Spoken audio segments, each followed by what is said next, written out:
தமிழ் மக்களுக்கு வணக்கம். இப்போது ஓடிபியில் காண இருப்பது, சீனாவின் மிரட்டலுக்கு மோடி அவர்கள் அஞ்ச மாட்டார், தாய்வான் அதிரடி. புதிதாக வர இருக்கின்ற 3 கிரிமினல் சட்டங்களுக்கு ஸ்டாலின் அவர்கள் எதிர்ப்பு. முதல்ல சீனாவை பார்க்கலாம். இந்த சீனா இருக்கே, அதோடைய வேலையே ஆசியாவிலே நாங்கள் தான் பெரிய ஆள்னு காட்டுறது தான். அதுக்கு அவங்க பயன்படுத்துகிற ட்ரிக்ஸ் எல்லாம் என்னென்னா, இராணுவத்தை அனுப்புறது. அப்படி பப்பு வேவலைனா ஏகப்பட்ட கடனை கொடுத்து அந்த நாட்டையே வளர்ச்சி போட்டுறது. அப்படித்தான் இலங்கை, மாலத்தீவு, பாகிஸ்தான் போன்ற நாடுகளை தன்னுடைய சட்டை பாக்கெட்டில் போட்டுக்கிட்டு இருக்கு. அந்த நாடுகளும் வாங்கிய கடனை அடைக்க வழி இல்லாமல் சீனாவோட அல்லக்கையாக இருக்கின்றன. அதே மாதிரி தாய்வான் என்ற நாட்டையே சீனா ஏற்றுக்கலையாம். அங்கே இருக்கிற பிரசிடெண்ட்டையும் ஏற்றுக்க மாட்டாங்களாம். ஏனென்றால் தாய்வான் என்பதே சீனாவோட ஒரு பகுதி தானா.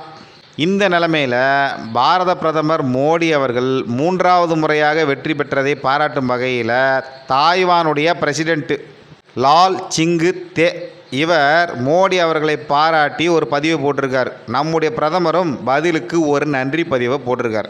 சீனா காண்டாயி தாய்வான் ஒரு நாடே இல்லைன்னு நாங்கள் சொல்கிறோம், அதற்கு பிரசிடெண்ட் இருக்கிறதையும் ஏற்கலைன்னு சொல்கிறோம். இவ்வளோ சொல்லியும் இந்த லால் சிங்கு தேவுக்கு நீங்கள் எப்படி நன்றி தெரிவிக்கலாம் அப்படின்னு பொங்குது. நீ இவ்வளோ சொல்லியும் மோடி கேட்கலன்னா என்ன அர்த்தம்? உன்னெல்லாம் ஒரு மனுஷனாகவே மதிக்கலைன்னு அர்த்தம் அப்படின்னு நெட்டிசன்ஸ் போடுவாங்க. நம்ம ஊர் கம்யூனிஸ்ட்டுங்க மனசு ரொம்ப புண்படும். தாய்வானுடைய வெளியுறவுத்துறை அமைச்சர் லின் சியா லுங்கு என்ன சொல்கிறாருன்னா, 2 நாட்டு தலைவர்கள் என்றால் ஒருவருக்கொருவர் பரஸ்பரம் கருத்துக்களை பரிமாறிக்கொள்ளத்தான் செய்வார்கள். ஒருவேளை பயமுறுத்தி பார்க்கலாம் என்று நினைத்தால் சீனாவின் அச்சுறுத்தலுக்கெல்லாம் பாரத பிரதமர் மோடி அவர்கள் அஞ்ச மாட்டார் அப்படின்னு சீனாவை மொக்கை பண்ணி விட்டார். இந்த சீனாவுடைய அதிபர் இருக்கார் பாருங்க, ஜின் ஜின்பிங். இவரை அவமானப்படுத்தும் வகையில் ஏற்கனவே ஒரு தடவை தாய்வான் என்ன பண்ணுச்சுன்னா, ராமருடைய ஃபோட்டோவை போட்டு மில்க் டீ நண்பர்கள் அப்படின்னு இந்தியாவையும் தாய்வானையும் சொல்லிச்சு. ஏனென்றால் இந்தியாவிலையும் தாய்வான்லையும் டீயில் பாலை கலந்து சாப்பிடுவோம். சைனாவிலலாம் பிளாக் டீ தான் சாப்பிடுவான். இந்த சீனாக்காரன் இருக்கான் பாருங்க, அருணாச்சல பிரதேசத்தை இந்தியாவோட பகுதியாக ஏற்றுக்க மாட்டானா, காஷ்மீரை இந்தியாவோட பகுதியாக ஏற்றுக்க மாட்டானா. ஆனால் நாம் மட்டும் இவனுக்கு ஜால்ரா போடணுமா, இவன் சொல்கிறதெல்லாம் கேட்கணுமா. இதெல்லாம் காங்கிரஸாக இருந்தால் நடக்கிறதுக்கு வாய்ப்பு நிறைய இருக்குங்க. மோடியோடைய ஆட்சியில் ஆயுதம் இல்லாமலே சீனாவை துரத்தி விட்ட சாதனையை புரிந்தது இந்தியா. இந்த மாதிரி தாய்வான் பேசியிருப்பது சீனாவுக்கு எந்த அளவு வலிக்குதோ நமக்கு தெரியவில்லை. ஆனால் இந்தியாவில் இருக்கக்கூடிய பலவிதமான தேச விரோத கூட்டத்திற்கு மிகப்பெரிய மன வலியை தந்திருக்கும், அதில் சந்தேகமே இல்லை. அடுத்ததாக புதியதாக வரவிருக்கின்ற 3 கிரிமினல் சட்டங்களுக்கு ஸ்டாலின் அவர்கள் எதிர்ப்பு தெரிவித்து அமித்ஷா அவர்களுக்கு கடிதம் எழுதியிருக்கார்.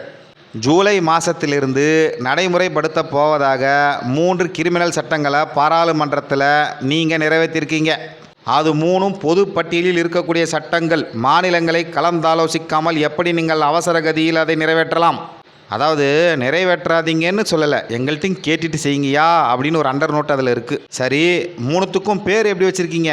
பாரதிய நியாய சன்ஹிதா, பாரதிய நாக்ரிக் சுரக்ஷா சன்ஹிதா, பாரதிய சாட்சிய அபிநயம். இப்படிலாம் சமஸ்கிருதத்தில் பேர் வைக்கலாமா? அது அடுக்குமா என்று நம்முடைய முதலமைச்சர் ஸ்டாலின் அவர்கள் அந்த கடிதத்திலே குறிப்பிட்டு உள்ளார்.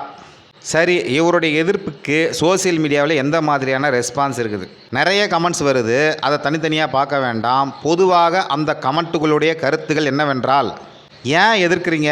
ஒருவேளை திமுக காரங்க அந்த சட்டத்தின் வாயிலாக உள்ளே போயிடுவாங்கன்னு பயப்படுறீங்களோ என்பது தான். நன்றி, வணக்கம்.